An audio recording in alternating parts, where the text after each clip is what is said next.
Então o poder público pode fazer qualquer contrato. Qualquer contrato. Agrário? Pode. Shopping center? Pode. Alienação fiduciária? Pode. Franquia? Pode. Know-how? Pode. Qualquer contrato, desde que se encaixe nos seus objetivos. Beleza?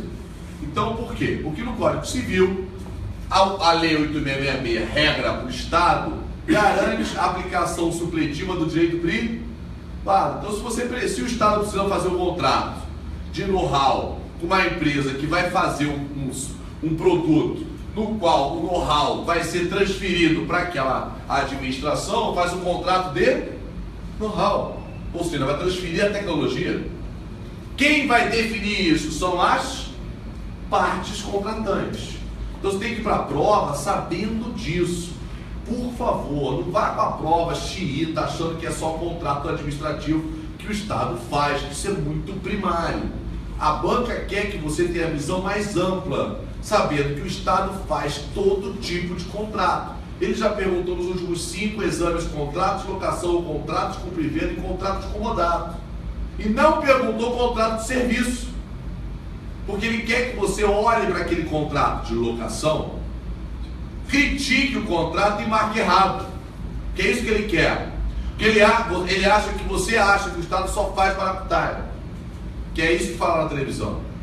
O poder público pode alugar um imóvel para estender a sua sede, agora com o novo governo, colocando mais secretarias ou menos secretarias, sim ou não? Pode, se ele vai alugar, ele vai fazer um contrato de locação. Vai licitar? Depende. Se tem vários no mercado, licita. Se não tem vários, faz um contrato de licitação, por elegibilidade. Aí vai fazer um contrato com você.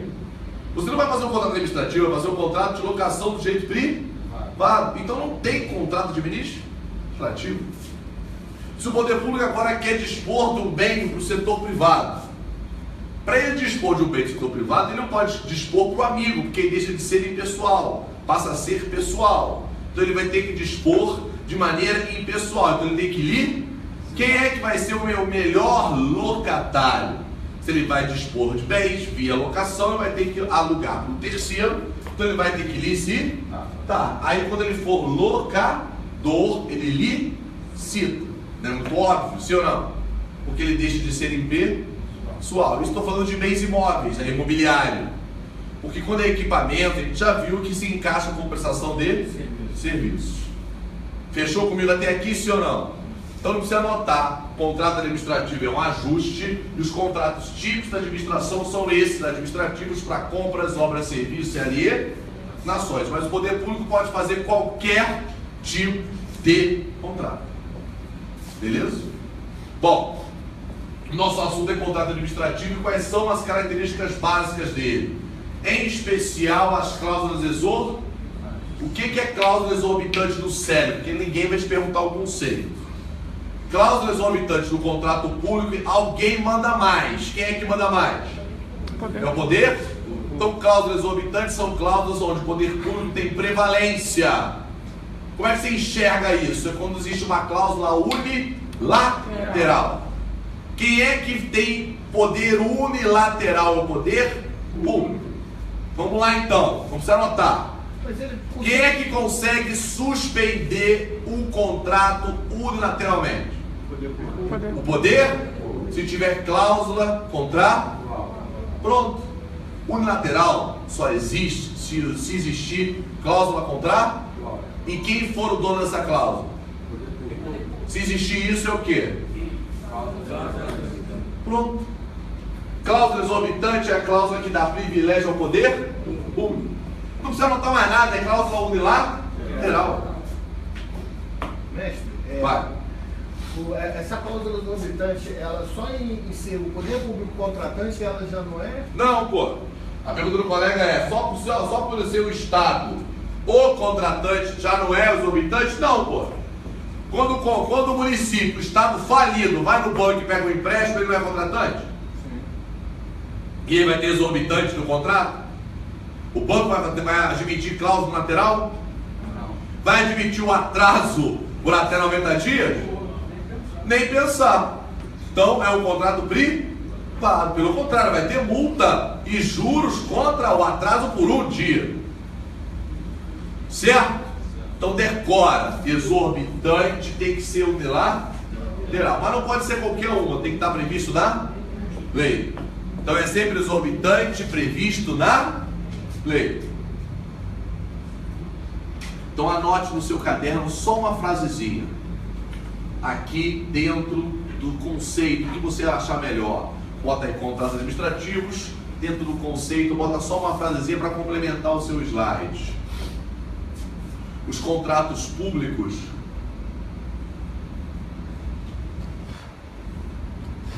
terão cláusulas unilaterais.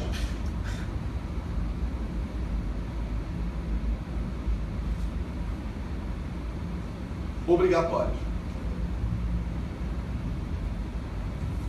Terão cláusulas unilaterais obrigatórias. No poder público. Os contratos públicos terão cláusulas unilaterais obrigatórias para o poder público. Na forma da lei.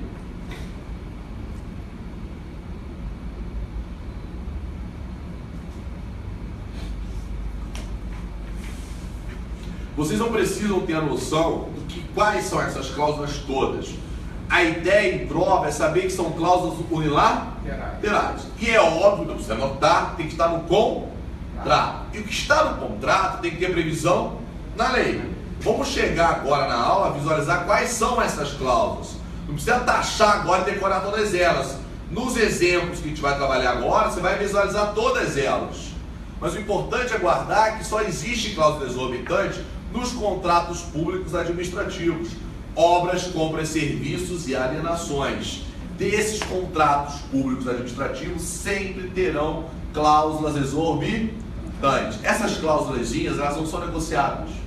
Elas são chamadas cláusulas padrão. A empresa contratada tem que aceitar, é a regra do jogo. Ela vai ter que aceitar e pronto, acabou. Tudo bem? Sim ou não? Vamos embora.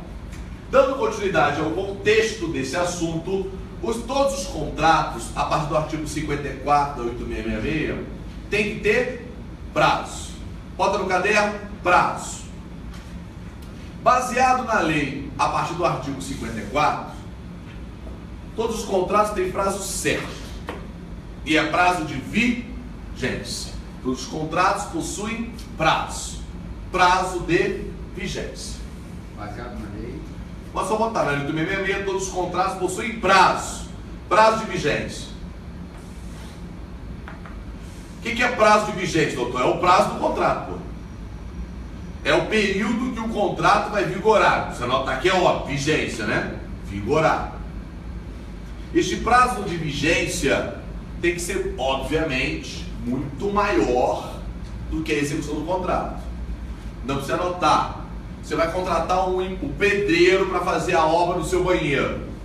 Você vai falar para ele quanto tempo você precisa para fazer a obra no banheiro? 2 semanas. Então beleza, eu vou te dar, o nosso contrato vai ser de 1 mês. Você tem dentro de 1 mês para fazer em 2 semanas a obra no banheiro. O que nós fizemos agora verbalmente, no direito privado?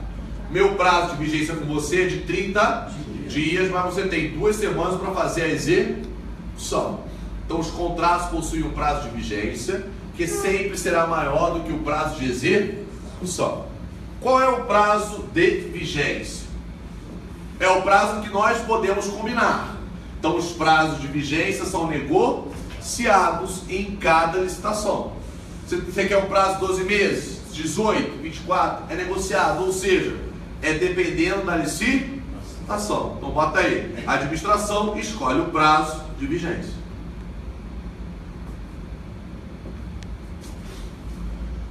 Quando nós falamos do prazo, escolhe o prazo de vigência, quem escolhe é a administração. Igual eu acabei de falar, eu quero você que faz um contrato comigo da obra do meu banheiro durante 1 mês. 2 semanas é a sua execução. Eu só vou admitir bagunça 2 semanas. 1 mês é o nosso contrato. Então a vigência é maior do que a execução. Dá para guardar isso, sim ou não?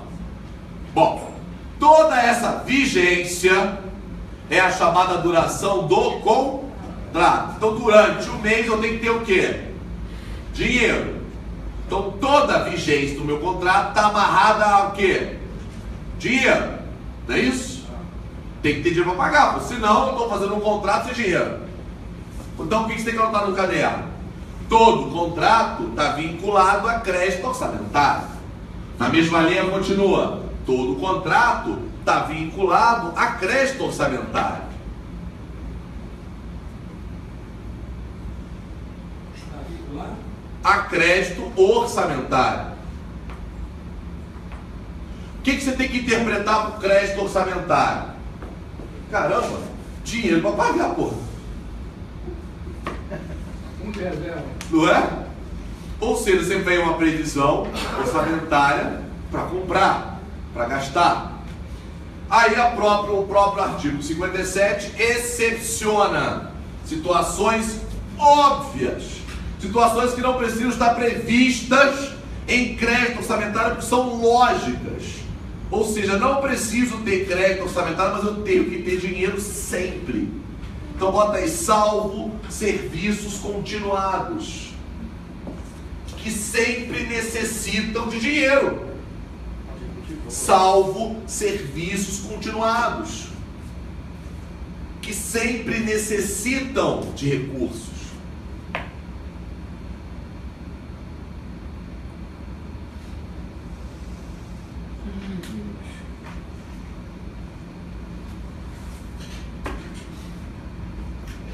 Então a lei quis amarrar o seguinte: se você quer fazer uma obra, preveja no seu orçamento. Se é serviço continuado, não precisa ter orçamento pré-definido. Já faz parte do seu dia a dia. Você tem que ter uma verba no seu orçamento para serviço continuado, independente de uma parcela chamada crédito orçamentário. Então não é o extra, já faz parte do seu dia. Então a própria lei deu por lógica. Então o serviço continuado é aquilo que tem natureza contínua. Eu preciso todo dia. Então eu não vou precisar de crédito orçamentário, mas é óbvio que eu preciso de quê? De dinheiro. Então quando a lei excepciona o tal crédito orçamentário no artigo 57, não é porque precisa de dinheiro não. É que eu não preciso ter uma rubrica específica no meu orçamento, porque eu já tenho que ter dinheiro independente de orçamento, porque ele é continuado. Tem, tudo bem? Portanto, seu prazo é de até 60 meses. Bota no caderno. Portanto, seu prazo é de até 60 meses. Na mesma linha continua. Portanto, seu prazo é de até 60 meses. Então, serviço continuado, regra geral do artigo 57, qual é o prazo máximo? Beleza, o que é serviço contínuo? É aquilo que eu não consigo ficar sem. Eu quem? Administração pública. É você que vai julgar? Não, é o texto que vai dizer. Eu posso ficar sem vigilância? Depende. Se o texto excepcionar a vigilância, pode ficar sem. Mas normalmente não fica, porque é temporariamente. Eu tenho continuamente a necessidade da vigilância. Limpeza também. Fechou comigo? Então os exemplos mais comuns e continuados, limpeza e vigilância, mas isso não é sempre, depende de qual tipo de vigilância, qual é o tipo de limpeza. O serviço contínuo, né? Também de natureza contínua e também é comum, né? Lembra do comum? Fechou comigo, sim ou não? Então o primeiro artigo para sua leitura, artigo 57. Passa os olhos rapidamente em casa. Deu para guardar a lógica ou não? Vamos embora. O poder público, quando faz um contrato, igualmente nós fechamos contratos com o consumidor, às vezes você precisa de uma garantia, não precisa? Então o poder público pode querer uma garantia. Então bota no caderno garantias. O que são essas garantias contratuais? São garantias da execução do contrato. Então bota garantias do esforço. São garantias da execução. As garantias da execução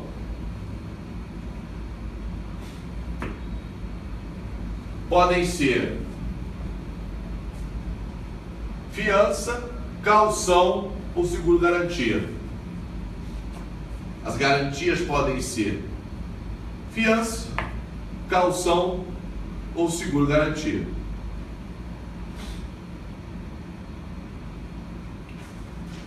A escolha do contratado.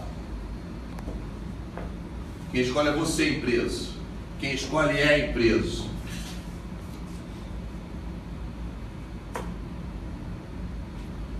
Na nomenclatura desses nomes, alguma dificuldade? Seguro garantia é seguro, confere, fiança é fiança.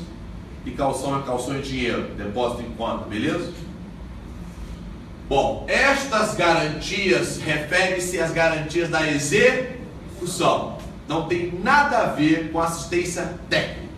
Não tem nada a ver com a garantia técnica. Bota bem grande no caderno. Não se confundem com assistência técnica ou garantia técnica. Você que domina, beleza. Você que não tem visão, bota. Não tem nada a ver com assistência técnica ou garantia técnica. Ou garantia técnica.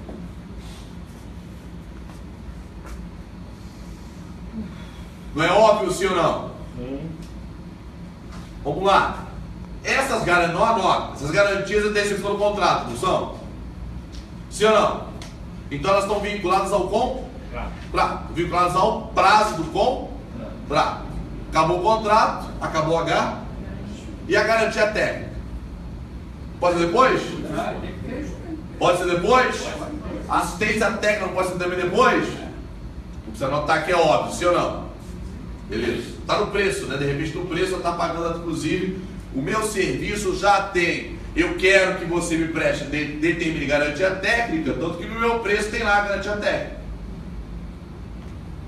Bom, os contratos são executados diretamente, por isso, bota no caderno de execução 2 pontos.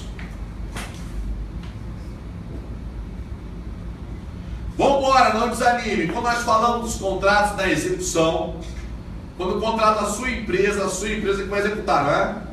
Então a execução é sempre a execução direta. Então execução, 2 pontos. Execução é sempre regra direta. A execução indireta é admitida de acordo com o contrato. Então eu posso admitir a subcontratação. Então bota para mim no caderno, admite-se subcontratação. Não se admite? Admite-se subcontratação. Seria execução indireta. Seria uma execução indireta. E a responsabilidade é exclusiva da contratada. Admite-se subcontratação e a responsabilidade é exclusiva da contratada. Para tudo.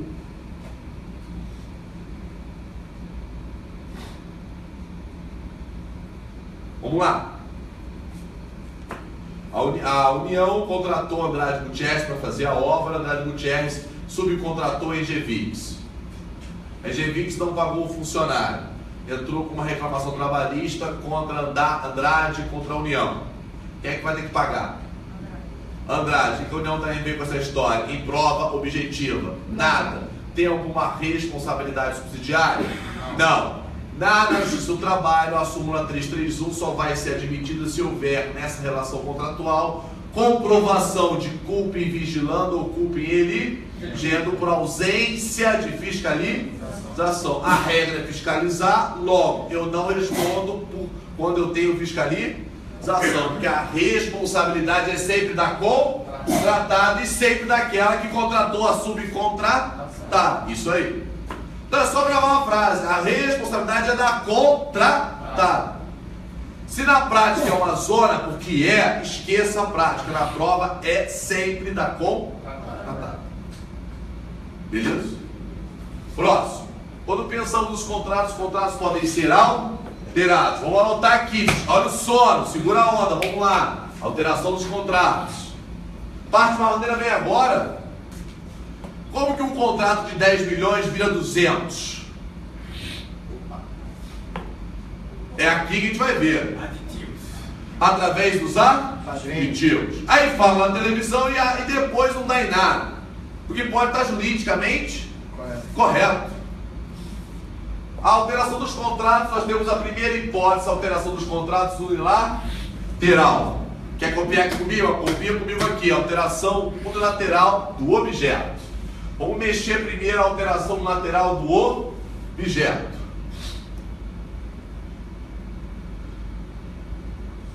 Eu contratei a sua empresa, na verdade, um consórcio, para fazer a linha 4 metrô até o Jardim Oceânico. Quantos quilômetros são? Vou chutar. 16 quilômetros. 16? Muito obrigado. 16 quilômetros. Entretanto, porém, todavia, na execução do meu contrato, eu preciso fazer um desvio, que foi descoberto uma situação inesperada no túnel X, em que numa situação arqueológica que ninguém poderia esperar, foi encontrada uma múmia e uma coisa arqueológica que ninguém poderia pensar naquele lugar. Então eu preciso alterar o objeto do contrato fazendo um desvio. Vamos passar por onde? Vamos passar por um outro morro aí qualquer, beleza. Então eu vou ter que alterar o meu objeto do contrato de 16 km, vai virar 20, tá? Então tem uma alteração do objeto. Se essa alteração é do meu objeto, eu tenho uma alteração ou de quantidade ou de qualidade. No meu exemplo, eu estou alterando porque eu quero mais quilômetro ou porque eu preciso mudar o meu projeto? Preciso mudar o meu projeto. Então, alteração qualitativa. Então, alteração qualitativa. Para alterar as minhas especificações. Então, bota para mim, alteração lateral qualitativa. 2 pontos. Para alterar as especificações. Eu preciso mexer nas especificações. Qualitativo. Para melhorar as especificações. Melhorar, alterar, qualquer vocabulário. Vou melhorar as especificações. Modificar, alterar,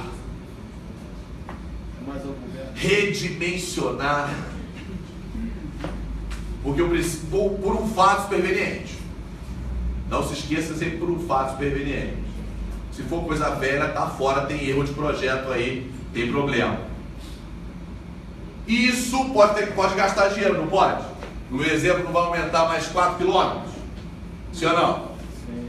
Beleza, faz as contas. Quanto que é 25% de 16, doutor?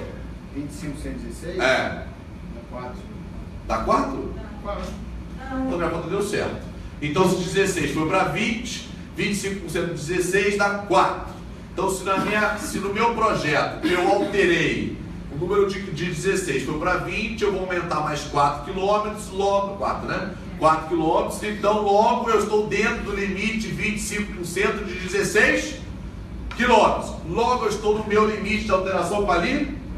Toda alteração é sempre limitada à regra 25%. Então regra limitada a 25%. Então bota aí, também limitada a 25%.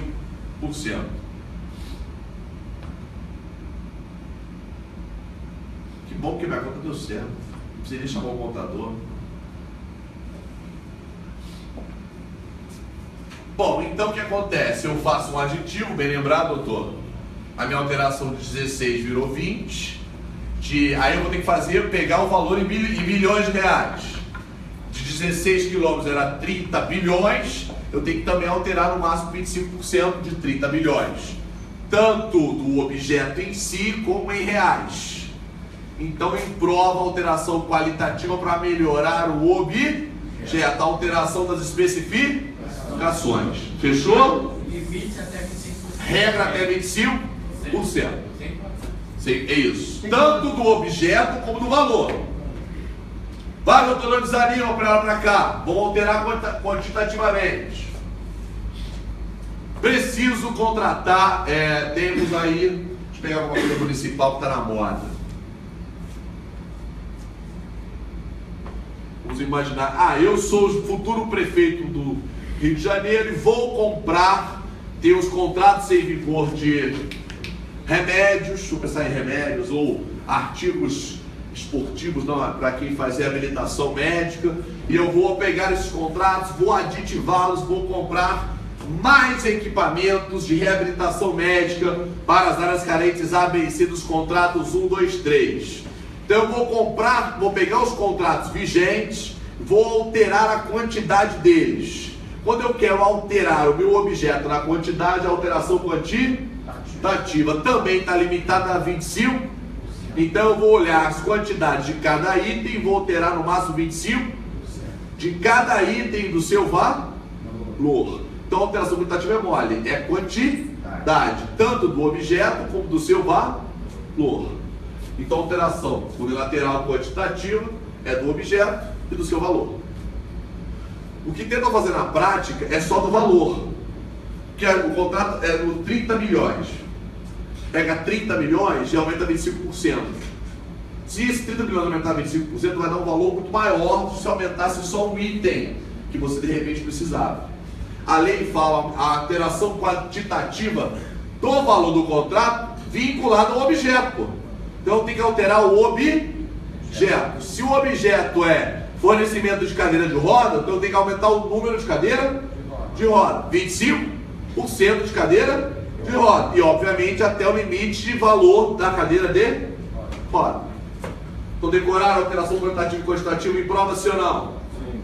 Beleza. Isso tudo é o quê?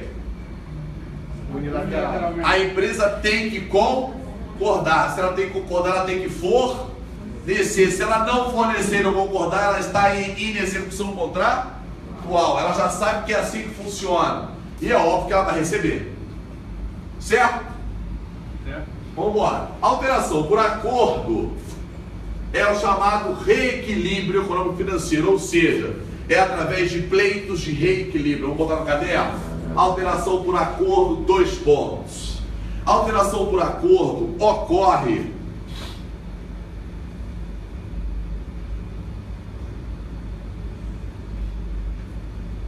para a manutenção do equilíbrio econômico-financeiro. Para a manutenção do equilíbrio econômico-financeiro. Quando nós falamos da manutenção do equilíbrio econômico-financeiro, o artigo da prova é o artigo 65, inciso 2, a linha D de dado. Artigo 65, inciso 2, a linha D de dado. 66. Tudo bem, 66. 65, 2D de dado, para manutenção do equilíbrio econômico-financeiro. Nesse lugar, nós temos o chamado alteração por acordo por fatos extraordinários supervenientes que causam desequilíbrio no contrato. É aquela famosa hipótese do caso fortuito, força maior, fato do príncipe ou fato da administração que a gente vai anotar agora. Por fatos extraordinários supervenientes. Todo mundo comigo? Como o contratado tem direito da sua manutenção contratual, o valor do contrato não pode ser alterado. Quando acontece um fato extraordinário que causa um desequilíbrio no valor do contrato ou da tarifa, eu tenho o direito de manter o meu equilíbrio. Então eu posso fazer uma alteração no meu contrato por um acordo. Essa alteração por acordo é o chamado reequilíbrio. Olha a prova, reequilíbrio. Qual é o motivo do reequilíbrio? Reequilíbrio por fato extraordinário superveniente. Fechou comigo até aqui, sim ou não? Beleza, vou te dar um exemplo de que não é fato superveniente. Alteração do dólar, variação cambial, é um fato. Esse é superveniente? Óbvio que sim, né?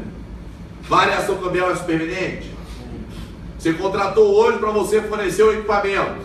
Só que o equipamento os seus insumos são importados. O problema é seu. Se há variação cambial, a sua cotação é o risco do negócio.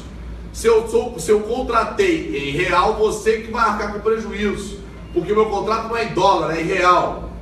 Eu quero que você me forneça esse equipamento. Se os insumos são importados, não porque eu exigi, porque você faz importado, o problema é seu. A garantia técnica tem que ser dessa forma, a especificação é assim. E a qualidade é Y. Agora, se o importado seu está mais caro, quem vai perder é você com tratado, porque não é o quê? Extraordinário. Então, variação cambial não é extraordinária. Agora, quer ver um fato extraordinário? Alteração da moeda. Uma crise mundial é uma alteração extraordinária.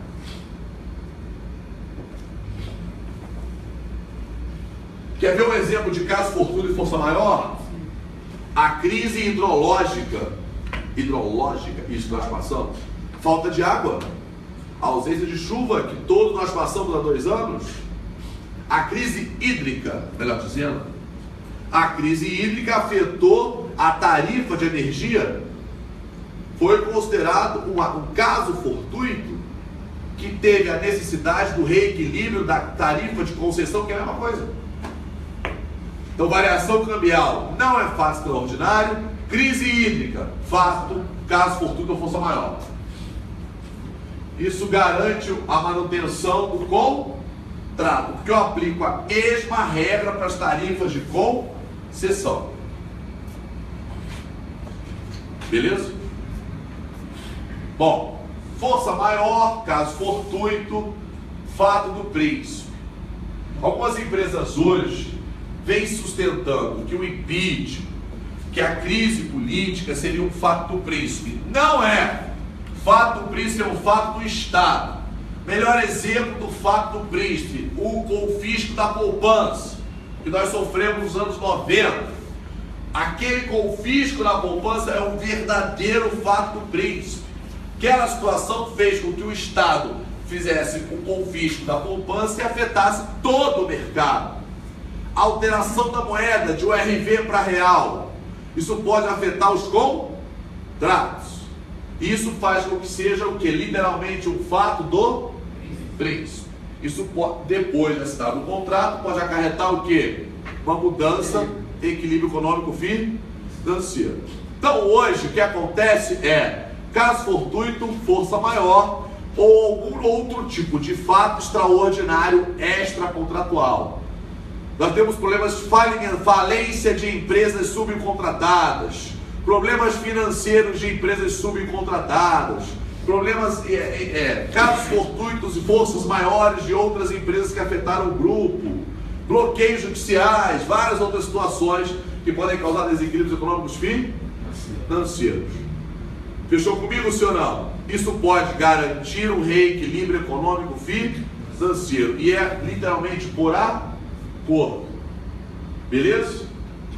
Bom, o fato da administração é quando o próprio poder público mexe no contrato. Melhor exemplo de fato da administração, não anota, só escuta. O calote.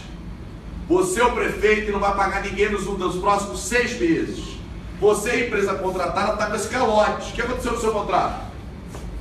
Sofreu um desequilíbrio. Então agora, se você vai manter esse contrato, vai ter que mexer no meu valor. É um fato da administração. Então, olha para cá. Caso fortuito, força maior, fato do príncipe, fato da administração são fatos extraordinários. Está tudo aqui. Pode ser, sim ou não? O importante é que tem que ser depois da assinatura do contrato. Antes já era. Fechou? Beleza. E aí eu tenho as chamadas imprevisões extraordinárias, que é sinônimo. Qualquer, caso fortuito, força maior, fato do príncipe ou fato da administração, olha para cá comigo. Pode ser chamado de interferências imprevistas extraordinárias. É um sinônimo para todas elas. Beleza? Então na prova é mais fácil você guardar qualquer atitude, um fato extraordinário, superveniente, seja ele, caso fortuito, seja ele, força maior, seja ele, fato do príncipe, seja ele, fato da administração, que mexe do valor do contrato faz com que a contratada tenha o direito do seu reequilíbrio. Isso vale também para as tarifas das concessões. Todo mundo comigo, senhor? Não? É isso, galera. Então não pode o prefeito dar reajuste na tarifa de ônibus com aumento real, falando que esse aumento real é atualização monetária. Que atualização monetária não é aumento real. Atualização monetária é reajuste. Aumento real é isso. Aumento real é o quê? É o reequilíbrio. Se o seu salário tem aumento real, tem o reequilíbrio. Atualização monetária é o quê? É só o quê? Atualização da inflação. Aumento da categoria por dissídio. Aumento da categoria, é reajuste, atualização monetária. Se é por dissídio, não tem aumento real, atualização monetária. Aumento real é fato extraordinário. O dissídio não é fato extraordinário, está previsto a CLT, no mínimo todo ano, ou de 2 em 2, dependendo da convenção. Está na lei, não é extraordinário. Extraordinário é aquilo que eu não consigo prever ou é imprevisível. Tem que ser imprevisível ou previsível de resultado incalculável. Vou dar um exemplo. Você é uma empresa de engenharia que foi criado na convenção coletiva um novo benefício. Todo empregado da empresa de engenharia que ficar exposto ao sol é obrigado a empresa a fornecer filtro solar, sob pena de multa diária de R$1.000. Você, empresa, tem que fazer o quê? Comprar o filtro e se virar para passar nele, não é? Sim ou não? Sim. Não vai ter custo? Vai. Aí a União que contratou você vai ter que pagar o filtro solar, não vai? Não vai aumentar o valor do contrato? Bom, não foi pactuado isso no contrato. Como é que você pede isso? Reajuste? Não, isso não é atualização monetária. Isso é caso fortuito? Isso é força maior? Isso é um fato do príncipe? Isso é um fato da administração? Bom, o fato da administração já não é, porque não é a própria contratada. Isso pode ser um fato do príncipe. O fato do príncipe não é porque não é o próprio poder público. Tem a ver com a convenção coletiva de trabalho, confere? Então, no máximo, você pode pensar que é um caso fortuito ou uma força maior. Força maior, porque ninguém consegue prever um novo benefício jamais pensado naquela convenção ou acordo coletivo, já que esse benefício não está na lei. Então você, empresa, pede o reequilíbrio, tem que me pagar o tal filtro solar, que eu tenho que fornecer para peão usada na minha obra. Então não é reajuste. O reajuste anual não é desequilíbrio. Não é, pelo amor de Deus, reajuste anual não é desequilíbrio. Reajuste anual é atualização, é direito, todo mundo prevê. Tem lei para isso. É algo que ocorre sim, está previsto. É algo que ocorre já previsto. Já previsto. Você não sabe o valor, mas já existe. É o contrário. Reajuste anual, salário mínimo é reajustado anualmente, artigo 7º da Constituição, começa por aí. Sabe que todo ano vai ter. Todo ano vai ter que ter, agora quanto? Então eu sei que eu tenho direito ao meu reajuste, jamais reequilíbrio, jamais revisão. Revisão é para extraordinário. Beleza? Os contratos não podem ser descumpridos sob pena de sanções. Vamos lá? Quais são as sanções?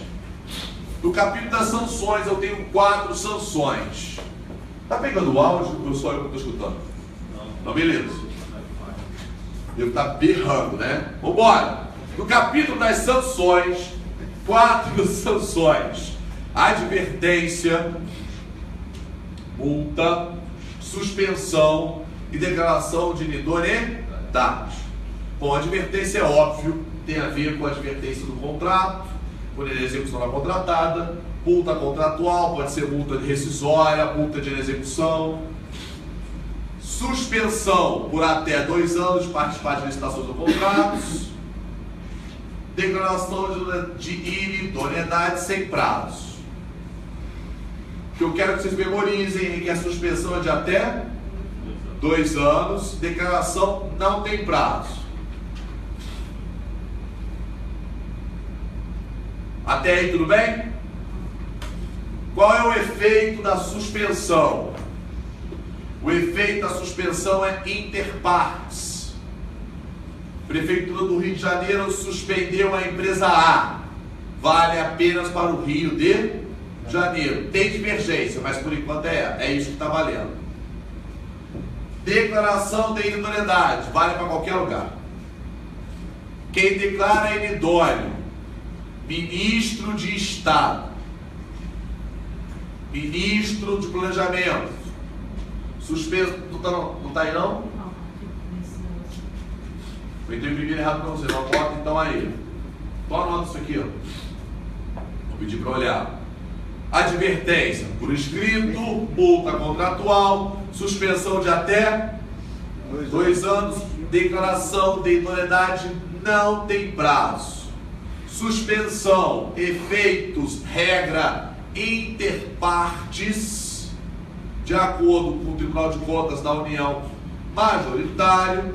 Declaração de inidoneidade, quem declara inidôneo é o ministro de Estado, porque sua prova é federal e não tem prazo. Se a empresa é inidônea, já era. Ela está eternamente com o nome sujo até ela tentar ser reabilitada. Mas a advertência é até 2 anos. A advertência não tem prazo. A advertência é divertida. É a suspensão que é até 2 anos. A advertência é advertência. Multa, o contrato vai dizer quais são as multas. Suspensão de participar de licitações e de contratos. Eu posso prever até 2 anos. Pode ter várias multas, suspensões de 1 mês, 2, 3, 4. O seu contrato vai dizer. A declaração de idoneidade é que não tem prazo. Se a empresa for declarada inidônea, ela não vai mais poder participar de futuras licitações, obviamente, nem de contratos, que ela é inidônea, não tem mais idoneidade. Né? Tudo bem, senhor não? Todas as empresas da Lava Jato, elas morrem de medo de sofrerem o quê? Declaração de idoneidade, porque elas podem não mais participar de futuras licitações e contratos, por atitudes de seus ex-funcionários. Certo? Quem é que declara inidôneo? Ministro de Estado no ambiente federal. Dá para guardar isso, sim ou não? Tá? Quero ver se algum ministro. Se algum ministro. Hã? Se alguma delas vai ser declarada inidônea na atual gestão. Lúcio Maria já fez o código alimentar. Eu acho que vai ser. Enfim. Bora! Vamos botar no caderno agora que essas sanções podem não dar em nada. Cabe a você, advogado, ajudar elas a não sofrerem nada. Você cobra 1 milhão, 2 milhões, vai cobrar caro. Ganha por mim, porque eu não posso advogar.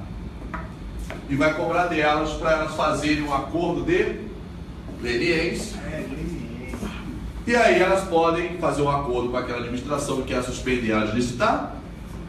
Tipo o Correios, faz um acordo com elas não sofrem a penalidade, fica por aí, conta o que aconteceu, pede desculpa Não dá nada. entre nós, faz um acordo, fica no sigilo e continua com o nome limpo no mercado traduzindo. Para isso acontecer, o procedimento se chama acordo de leniência. Então bota no caderno. Admite-se acordo de leniência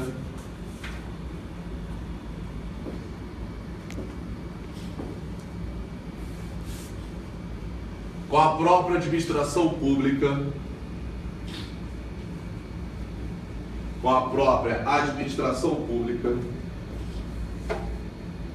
para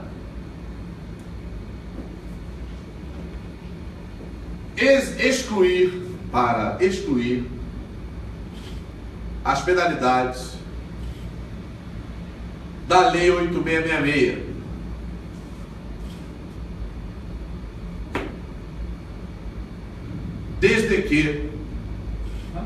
Desde que este acordo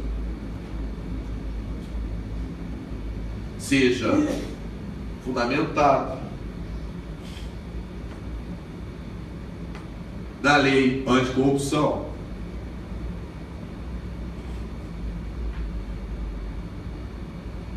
que visa impedir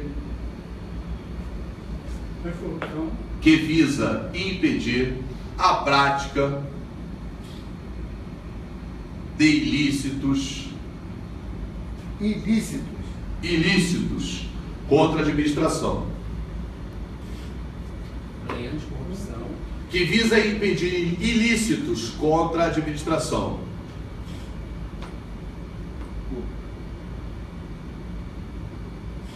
Então esse acordo de leniência é no âmbito das penalidades. A administração tipo Correios abre um processo de aplicação de penalidade contra a Siemens do Brasil, manda uma notificação para a empresa, vou te suspender. Você, empresa, recebe a notificação, procura o jurídico. A notificação é decorrência de uma investigação interna de corrupção do mensalão. E aí você, empresa, fala, quero fazer um acordo com você, tchau, doutor, para eu não ter essa suspensão. Quer fazer um acordo comigo de leniência? Eu te conto tudo e a gente acaba com essa história e essa investigação cai por terra, porque eu vou te contar tudo que eu sei e eu peço desculpa para você e consigo até te fazer o ressarcimento ao erário. Topo, vamos fazer um acordo de leniência.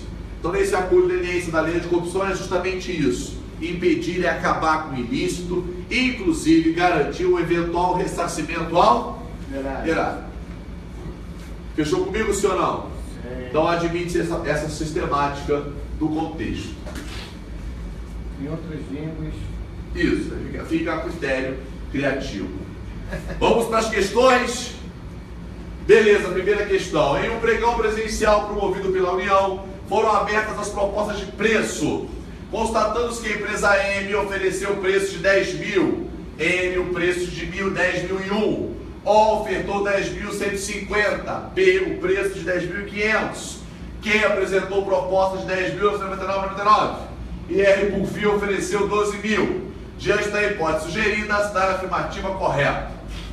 Devem ser classificados para a fase de lance verbais os licitantes M, N, O, P e Q, uma vez que ofereceram a proposta mais baixa e as propostas com preço até 10% superiores àquela.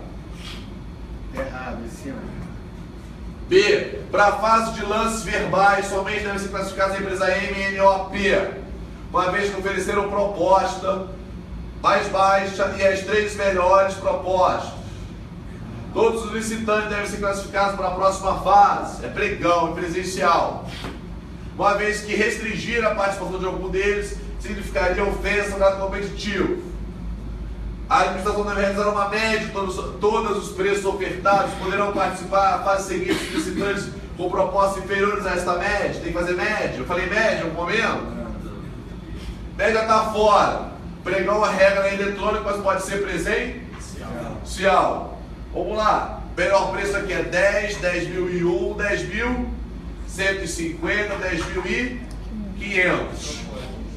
Depois eu tenho 2.000 e 10.099. Vamos lá. Entre A e B, todos estão classificados na próxima. Que próxima fase aqui? Qual é a próxima fase depois da abertura das propostas de preço? Lance. Deu lance? A próxima frase é o lance, depois de classificaram todos para o lance. Qual é o valor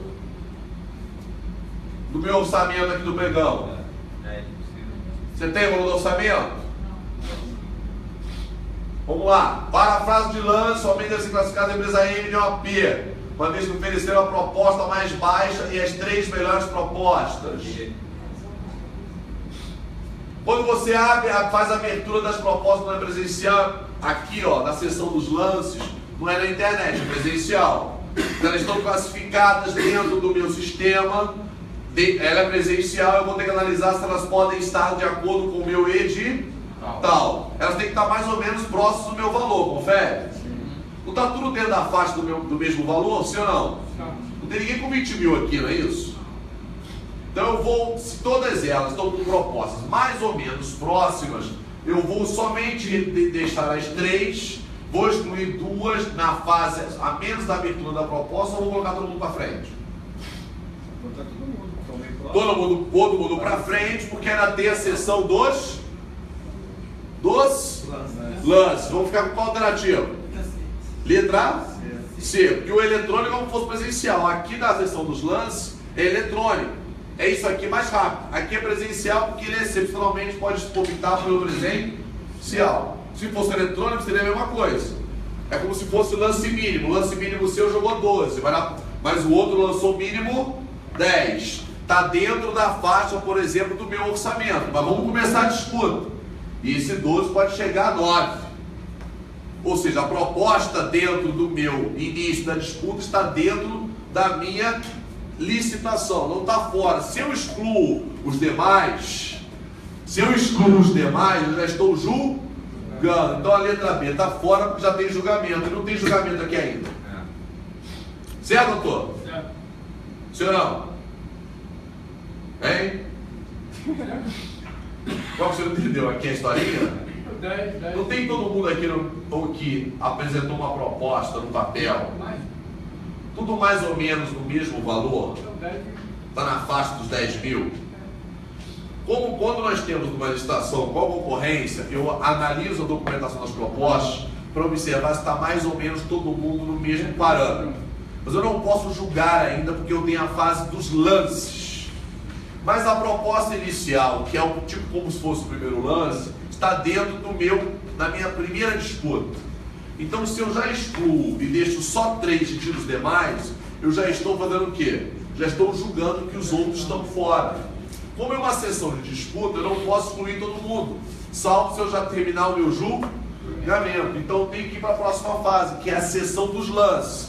Todo mundo apresentou proposta inicial, que é como se fosse na internet, é o primeiro lance. E como aqui é presencial, não tem primeiro lance, é a proposta. Então nós ficamos com letra C. Bota todo mundo para a próxima etapa. Aí no final da disputa dos lances, se ficar essa listinha aqui, quem vai ganhar é o 10. Quem tem o menor preço. Se o 10.001 for pequena empresa, aí para tudo para 5 minutos. Mas aqui eu botei essa questão só para falar do presencial, que antes tem o papel, que o presencial é excepcional. Aqui não tem papel, é na internet, você joga o primeiro valor. Entendeu? Na seção dos lances, você registra o seu primeiro valor, que seria esse aqui, ó. 10 mil ou qualquer um desses aqui. Tá? Deu ou não? Então beleza. Olha esse microfone, eu vou ter que gravar de novo, hein? Não tá bem. 1 minuto. Quantas garantias dos contratos é correto afirmar que a escolha do tipo de garantia se fará sempre com base na indisponibilidade do interesse público pela administração? Então a escolha pela administração?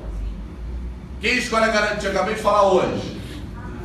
É a contratada. Então letra A, verdadeiro ou falso? Fala alto.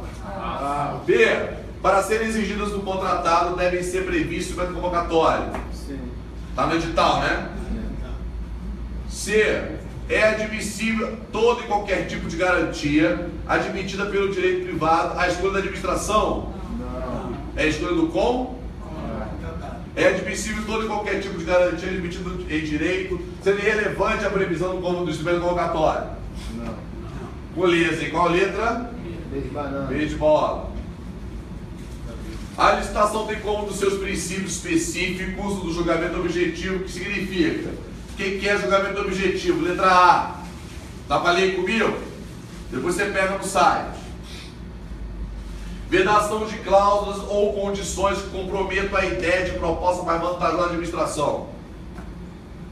Vedação ao sigilo das propostas. Ser vedada a utilização do julgamento das propostas de elemento, critério ou fator sigiloso, secreto, subjetivo ou reservado.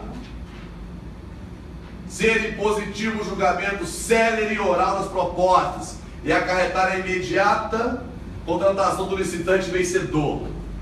Botar na cara. Corda é o que? Julgamento o que?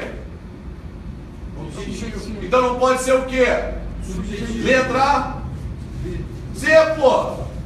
Tá mal, é aqui, é vedada a utilização de julgamento de elemento, critério ou fator sigiloso pela administração, secreto, subjetivo ou da administração. Letra julgamento objetivo, menor preço. Pô, menor preço, não tem que ficar inventando nada no julgamento. Bota no seu caderno, anota por favor, 2 assuntos que eu vou falar no encontro extra que eu vou agendar ainda.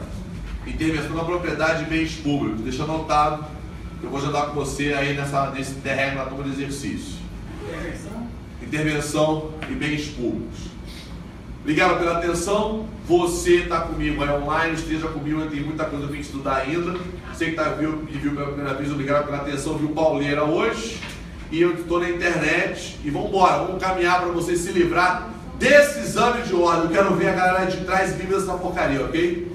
Obrigado pela atenção, bom estudo e até a próxima aula extra. Fui!